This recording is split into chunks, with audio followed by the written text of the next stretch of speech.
On est parti pour le premier Quad 9 de l'année. On va finir dans les temps, c'est promis.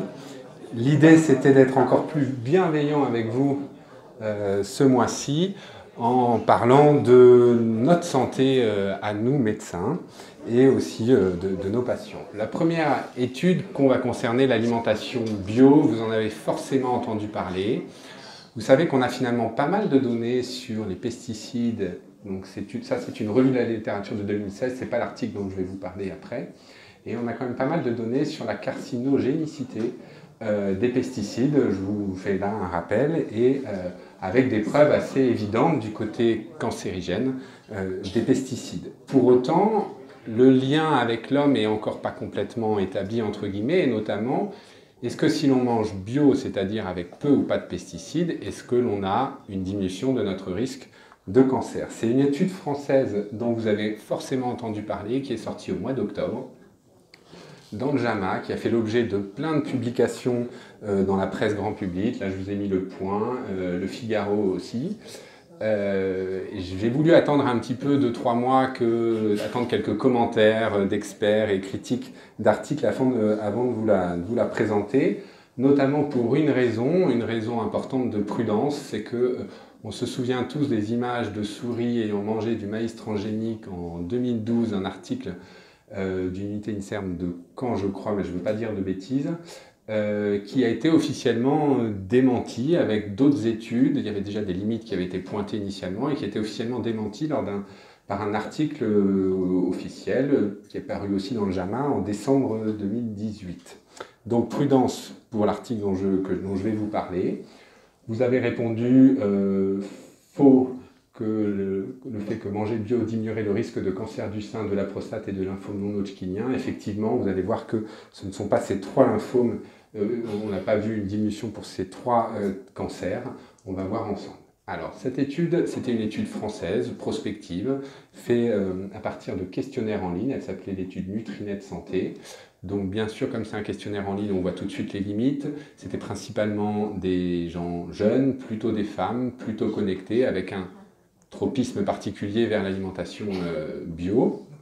C'est une des limites d'emblée pour l'extrapolabilité des résultats, et ils étaient suivis comme ça. Il y a eu un suivi de 4-5 ans, de 4,5 ans en pratique, et on a regardé, c'était déclaratif, puis après, s'ils déclaraient un cas de cancer, bien sûr, au départ, c'était des volontaires sans cancer connu, et après, on a regardé s'ils déclaraient des cancers, et s'ils déclaraient des cancers, il y avait des agents de cette étude chargés d'aller recueillir les comptes rendus d'hospitalisation, bref, des données plus probantes pour montrer qu'il y avait bien eu un cancer et quel type de cancer. Au final, ils ont auparavant groupé tous ces volontaires, il y en a eu 70 000, si je ne dis pas de bêtises, 70 000 volontaires, ils l'ont groupé en fonction d'un score bio, en fait, un score d'alimentation bio, en 4 groupes. C'était un score qui était sur 32 points, de 8, 16, 24, 32, on avait 4 groupes, ceux qui étaient mangés plus ou moins pas bio, jusqu'à manger beaucoup bio. Et après, ils ont comparé ces groupes et comparé l'incidence des cancers sur 4,5 ans. Et ils ont effectivement constaté qu'entre le groupe 4 et le groupe 1, il y avait une diminution du risque global de cancer, et ce de façon significative, de 25%, et ce en fonction de différents modèles statistiques et mathématiques qui ont été utilisés. Donc c'est une donnée assez importante et intéressante et assez surprenante, entre guillemets, qu'elle soit aussi importante, qui a fait l'objet de beaucoup de publications dans les revues. Et quand on va un tout petit peu plus dans les détails, on s'aperçoit que c'est principalement 2 types de cancers: le cancer du sein post-ménopause et tous les types de lymphomes, avec une diminution de 76% du nombre de lymphomes dans le groupe qui a consommé une alimentation très bio. Il n'y a pas d'explication claire donnée dans l'étude et par les différents experts qui ont commenté cette étude sur le fait que ce soit plus des lymphomes et des cancers du sein plutôt que d'autres cancers, donc il n'y avait pas le cancer de la prostate. Ce qu'on peut se dire, c'est que le suivi, il n'est que de 4 ans, donc peut-être qu'il y a des événements. Si le suivi a été plus long, plus d'événements seraient survenus, avec donc plus de différences en fonction des groupes, et que donc d'autres cancers auraient pu, une différence significative pour d'autres cancers aurait pu émerger. Donc le souhait pour 2019, c'est qu'on se mette tous à manger bio. J'imagine que, on sait tous que ça coûte aussi assez cher. J'imagine que vous avez eu des questions de vos patients concernant ça, et j'imagine que vous aurez comme ça des réponses à leur apporter. La deuxième étude concernait le burn-out. sujet d'actualité. Vous aurez d'ailleurs une présentation en 2019 à ce sujet. Et la question qui était assez pertinente, est-ce que la qualité de soins prodiguée par un médecin est corrélée à son niveau d'épuisement professionnel, et épuisement professionnel étant l'autre terme pour burn-out? Bien sûr, vous avez répondu en majorité oui. Néanmoins, il fallait le prouver. Le burn-out, on en connaît globalement les contours et les signes cliniques. On a beaucoup parlé du burn-out des internes. Il y a une étude qui a fait un certain retentissement l'année dernière. C'était une étude sur le réseau Medscape que vous connaissez probablement, mais qui concernait des médecins américains. Et 40% des médecins américains seraient en burn-out, ce qui est un chiffre énorme qui a fait là encore beaucoup de bruit. Alors, on se base sur une échelle, un critère, qui est le MBI, et donc voici les principaux items, et on les classe de 0 à 6, de jamais à chaque jour, par exemple. Est-ce que je me sens émotionnellement vidé par mon travail? Est-ce que je me sens à bout à la fin de ma journée de travail? Est-ce que je me sens plein d'énergie, frustré par mon travail, etc. Et donc, on connaît bien le risque de burn-out pour l'individu en burn-out. Il y a des risques cardiovasculaires, des risques de suicide, d'addiction, d'insomnie, etc. Mais on n'a pas forcément évalué le retentissement pour nos patients. Et donc, c'est une revue de la littérature qui est publiée en fin d'année dans le JAMA qui s'est proposé de faire ça avec une méta-analyse et donc toutes les limites liées à la méta-analyse dont on a déjà parlé, notamment l'hétérogénéité des études. Est-ce que les études sont réellement comparables? Est-ce qu'on peut réellement grouper les patients?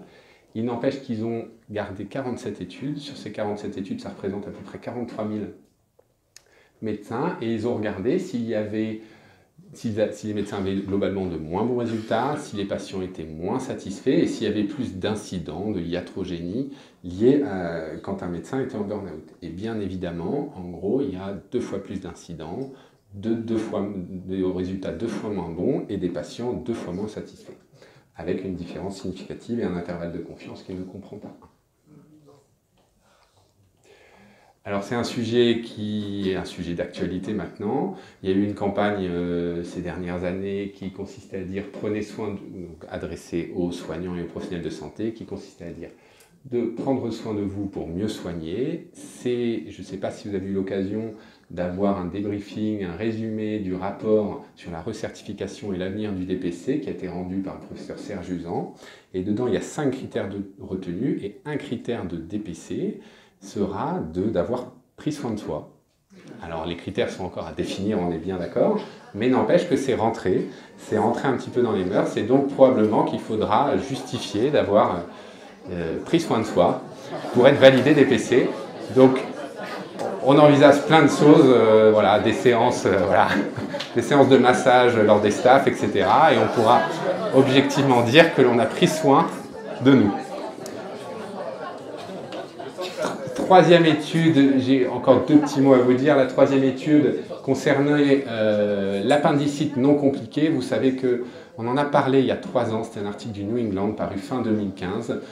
Peut-on prendre en charge une appendicite compliquée par des antibiotiques? Alors je me suis trompé dans la question. À ce moment-là, en relisant l'étude après, ce n'était pas l'Augmentin, c'était d'autres antibiotiques, ce qui est une limite de l'étude, puisqu'ils avaient donné des carbapénem 3 jours, puis du Tavanic et du Flagyl 7 jours. Je ne crois pas, à ma connaissance, qu'il y ait d'études similaires avec l'Augmentin. C'est évidemment un projet de futures études, j'imagine. En tout cas, les limites de la première étude, c'est qu'il y avait un suivi que d'1 an. En gros, c'était une étude finlandaise, un essai randomisé ouvert, 260 patients opérés, 250 patients non opérés, et on regardait, après les antibiotiques, s'ils récidivaient. À 1 an, ils avaient 27% de récidive, donc 70 appendicectomies à 1 an, sans perte de chance, notamment en termes de complications. Ce n'était pas grave d'avoir différé l'opération. Et donc, à l'inverse, moins de complications de site opératoire dans le groupe antibiotique forcément, donc moins d'hernie, moins d'occlusion, moins de douleurs post-opératoires ou d'infection du site opératoire et moins d'arrêt maladie. L'une des critiques, c'était « Ok, mais c'est un suivi que d'1 an. Qu'en est-il 4-5 ans plus tard ?» Et donc, c'est l'étude qui est parue là dans le JAMA, et on voit que 5 ans plus tard, les résultats, ils sont bons, ils restent bons. Il y a eu 100 appendicectomies au final dans le groupe antibiotique, 70 la première année. Sur les 100 appendicectomies, donc on voit bien là que la majorité des appendicectomies dans le groupe antibiotique surviennent la première année, c'est 70. Sur les 100 au total, au bout de 5 ans, il y avait toujours une analyse histologique de l'appendice une fois avoir été repris au bloc, et dans 7 cas, il n'y avait pas d'appendicite. Donc finalement, on arrive à un taux de récidive ou de rechute de 39 ou 36%, ce qui sont plutôt des bons résultats, et ce qui incite à considérer que les antibiotiques peuvent être une alternative quand on a une appendicite non compliquée, bien évidemment avec un avis chirurgical, bien évidemment avec un scanner, tous les patients avaient eu un scanner, etc. Et on attend une étude similaire avec l'Augmentin. Enfin, ce n'est pas pour vous troubler, mais ça devient un tantinet désespérant.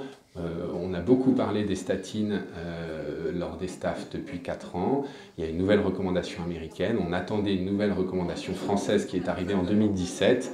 Et manque de chance, il semblerait que les conflits d'intérêts n'aient pas été très bien vérifiés avant. Moi, j'en connais pas les détails. Mais toujours est-il qu'en fin d'année, là, en décembre 2018, l'HAS a abrogé sa recommandation sur les dyslipidémies, et notamment pour la prise en charge des dyslipidémies en prévention primaire.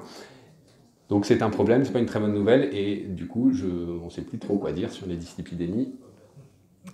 Voilà, je vous remercie. Bonne année à vous.